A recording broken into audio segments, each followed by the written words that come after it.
Constantemente escucho a las personas decir, cuando se trata de emigrar con hijos, los niños y niñas se adaptan más rápido, dando por hecho que su neuroplasticidad hará la magia sola, por lo que su migración será más fácil y sus cambios serán pocos. Nada más alejado de la realidad. Para cerrar la primera temporada de este podcast, he considerado que hablar de la migración infantil y adolescente me permitirá derribar mitos, visibilizando lo complejo de esta situación para ellos y no solo para los adultos migrantes.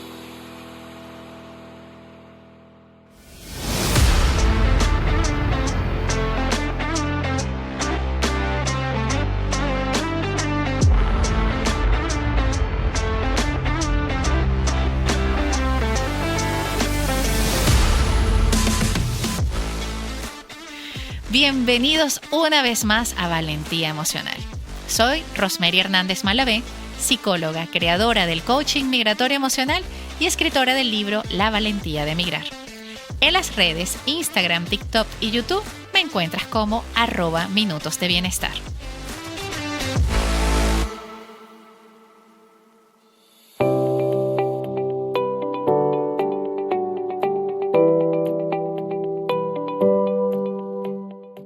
Motivos para dejar el país de origen y migrar a otro lugar hay muchos. Entre ellos se encuentra el aventurarse a iniciar una nueva vida, la posibilidad de acceder a mejores condiciones económicas y laborales, así como también la búsqueda de un lugar más seguro para vivir. Eso lo conversamos en un episodio atrás de este mismo podcast, donde cuento una parte de mi historia de migración con mi hija. En el caso de Latinoamérica, se ha señalado que el fenómeno de la migración tiene su motor en la inestabilidad política, crisis económicas recurrentes, bajos salarios y escasas oportunidades laborales en el país de origen. Al igual que toda decisión importante, migrar a otro lugar tiene un aspecto positivo y otro negativo. Se deja lo conocido atrás, la familia, las costumbres, incluso a veces el idioma. Y se llega a un lugar extraño, con otra cultura, otras reglas, a las que hay que adaptarse si se quiere pertenecer ahí. Sin embargo, a pesar de los riesgos que implica la migración, siguen siendo para millones de latinoamericanos y caribeños la única esperanza de progreso y realización. También para los niños, niñas y adolescentes, la migración trae consigo esperanzas de una mejor calidad de vida. Y a la vez, dificultades por tener que enfrentarse a lo desconocido.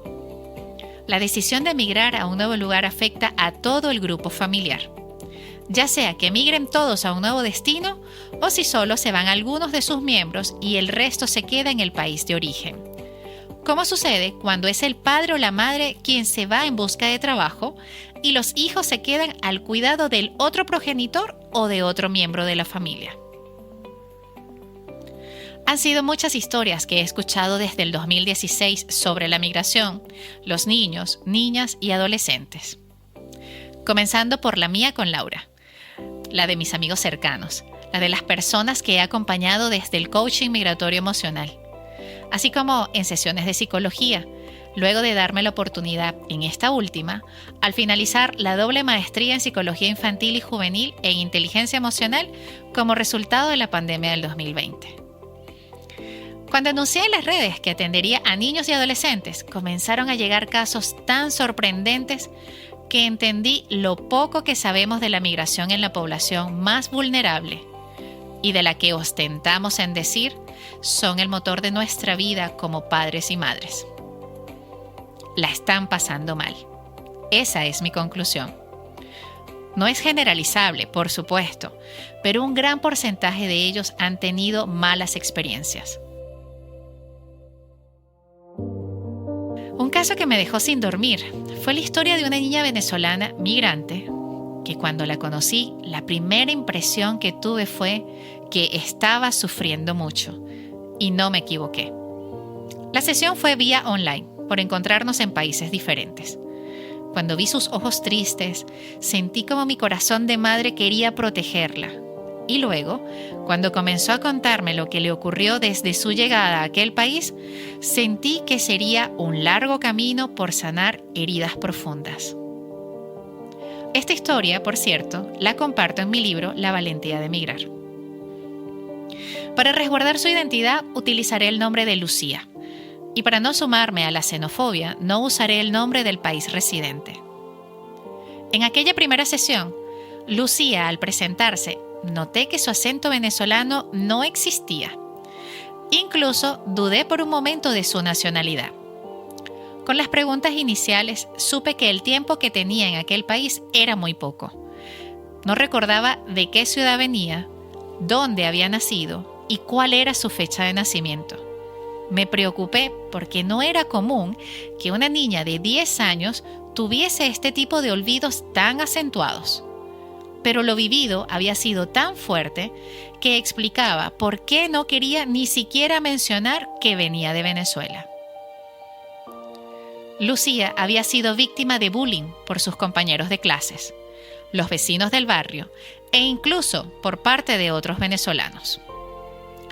La habían obligado a robar para poder ser recibida en el grupo, a mentir a sus padres con la excusa de aprender, supuestamente, a hacer lo que los niños de su edad hacían en aquel país.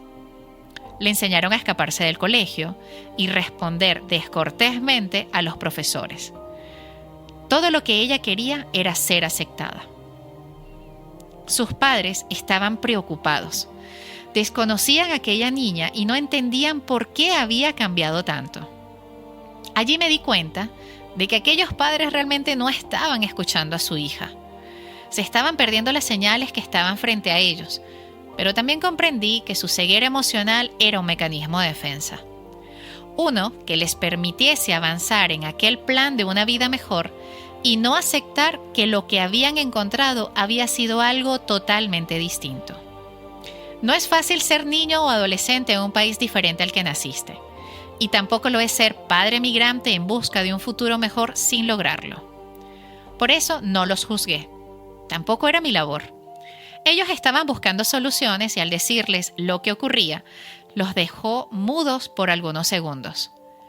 Entre la incredulidad y sin comprenderlo, poco a poco les agradecí que por los motivos que fuesen, estaban ese día buscando ayuda. La migración a Lucía le cambió la vida. La hizo conocer la maldad. La colocó en su familia con el título de problemática, mientras luchaba con estar bien en ambos lados. La preadolescencia te expone. Estar sola muchas horas te expone. Ser migrante te expone. ¿Cuál era más difícil o más fácil? Era una decisión que ella no debía responder a su corta edad. Cuando conversamos, ella lloraba porque no quería ver preocupado a sus padres. Sentía que era mala hija y reconocía que se había equivocado. Deseaba no haber hecho todo lo que hizo, pero aún más deseaba no haberse ido nunca de Venezuela. Lucía solo quería hacer lo mejor para todos, pero en especial volver a ser la niña de los ojos de sus padres. Con las sesiones logramos recuperar su autoestima, poner límites en lo social, depurar las amistades, y lo mejor fue verla segura de saber que el amor de sus padres seguía para ella.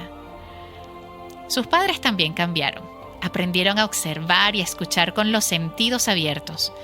Cambiaron de colegio a Lucía, generaron espacios de conversaciones sinceras, reconocieron sus errores y en la última sesión dijeron palabras hermosas al sentir que aquella crisis había sido un resurgir de las cenizas de su familia. Su vida les cambió porque ellos decidieron hacerse cargo.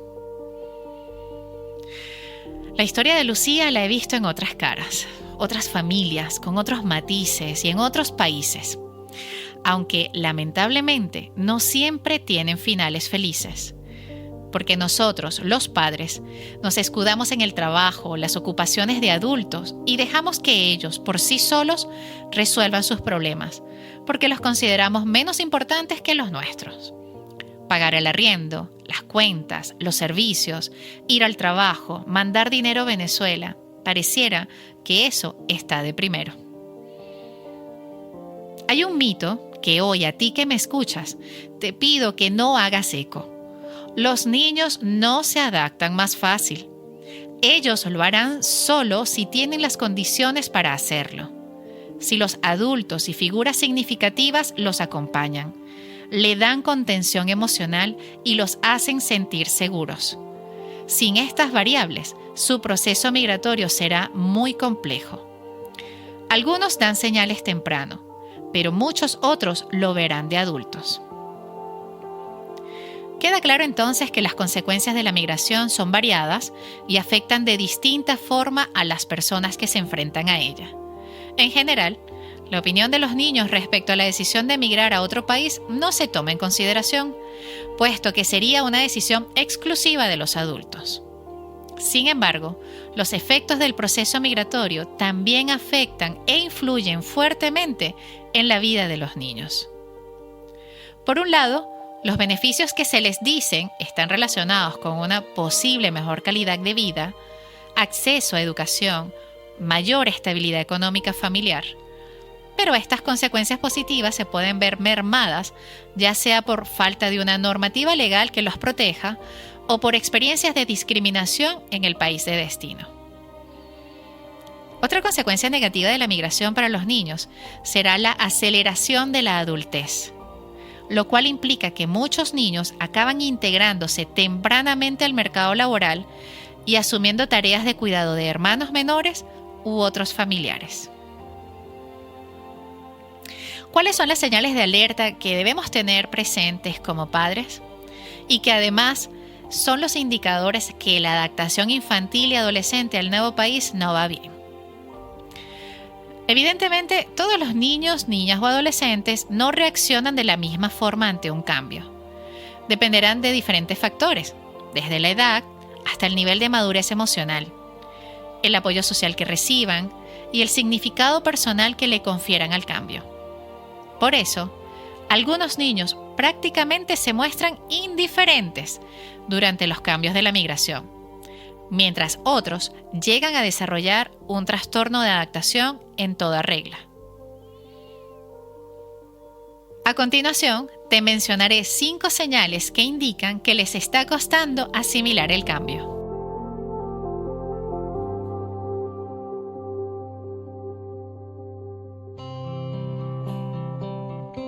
Número 1. Se muestra confundido e inseguro. Ante un cambio, es normal que el niño, niña o adolescente se sienta confundido, sobre todo si no sabe a ciencia cierta qué va a suceder. Cuando sale de su zona de confort y debe exponerse a una situación que no conoce, es comprensible que se siente inseguro y una de las reacciones más habituales es el aislamiento. Es decir, prefiere pasar más tiempo solo que en compañía de los amigos, familiares o personas de confianza. A la vez que se muestra reacio a descubrir nuevas cosas porque intenta aferrarse a sus viejos hábitos. Número 2.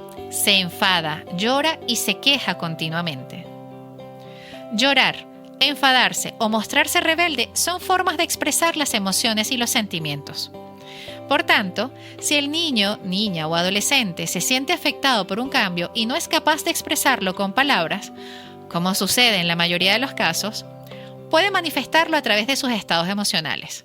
De hecho, es muy común que se moleste, llore o se queje por motivos sin importancia, que en otras circunstancias hubieran pasado desapercibidos.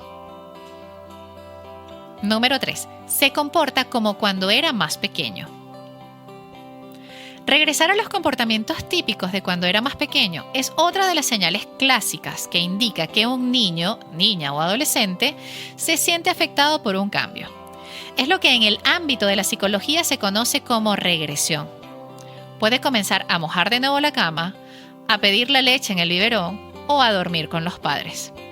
Los adolescentes pueden pedir demostraciones de afecto, solicitar más atención e incluso reclamar tiempo de familia, comparándolo con los tiempos antes de la migración. Se trata de un mecanismo de compensación en el cual inconscientemente el niño, niña o adolescente regresa al tiempo en el que se sentía más seguro y protegido. Número 4. Manifiesta conductas que no se corresponden con su forma de ser habitual. A menudo, muchos de los niños que se sienten afectados por un cambio comienzan a manifestar comportamientos que no son propios de su forma de actuar. Por ejemplo, si se trata de un niño organizado, puede comenzar a ser desorganizado. O si es un niño estudioso, puede dedicarse más al juego. Se trata de una reacción instintiva que le lleva a asumir una conducta rebelde a través de la cual expresa su inconformidad o malestar con el cambio. En los adolescentes, estas conductas son confundidas habitualmente por la edad, causando que no sean detectadas a tiempo y generando distanciamiento entre ellos y sus padres. Y número 5. Aparecen trastornos secundarios. A veces, los niños que han sufrido un cambio brusco en sus vidas desarrollan algún trastorno secundario, como por ejemplo, trastorno alimentario, del sueño o incluso una alteración emocional severa. Sin embargo, lo más común es que presenten síntomas como inapetencia, pesadillas, dificultades para conciliar el sueño o irritabilidad. Los adolescentes pueden ser propensos a trastornos de la conducta, trastornos negativistas desafiantes, abusos de sustancias, autolesiones, ideación suicida y conductas sexuales sin control ni prevención. Estar atento a sus cambios y a las conductas que parecieran generar sospecha permitirá brindarles los cuidados pertinentes a tiempo y lograr los cambios necesarios en la dinámica familiar, el colegio o los lugares que concurran. Y ya para despedirme de este episodio, mis palabras van como una madre migrante que entre desvelos, miedos, sueños, pero mucha valentía, ha podido hacer lo mejor posible durante estos años, entregando apoyo a quienes me lo piden, pero sobre todo convirtiéndome en la mejor guía y contención de la niña migrante que tengo en casa. Así que desde la teoría y también la vivencia, espero haber sido una mensajera reflexiva, no con intención de generar pánico o levantar escenarios catastróficos, sino como lo dije al inicio, visibilizar y derrumbar mitos, porque nuestros niños, niñas y adolescentes también viven los cambios de una migración. Es parte de nuestro compromiso atender sus necesidades y brindar los espacios adecuados para su buen desarrollo psicoemocional y social. Ha sido todo por ahora. Muchas gracias por llegar hasta acá y por dedicarme tu tiempo.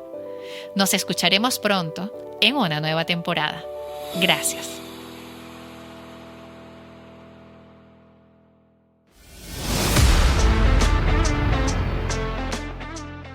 Recuerda darle clic al botón seguir. Comparte con más personas para que se enteren de este contenido.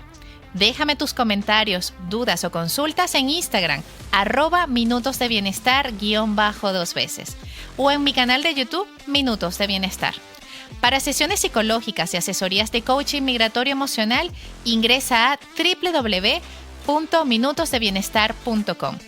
Soy Rosemary Hernández Malavé, psicóloga, creadora del coaching migratorio emocional y escritora del libro La valentía de migrar. Nos escuchamos en el siguiente episodio.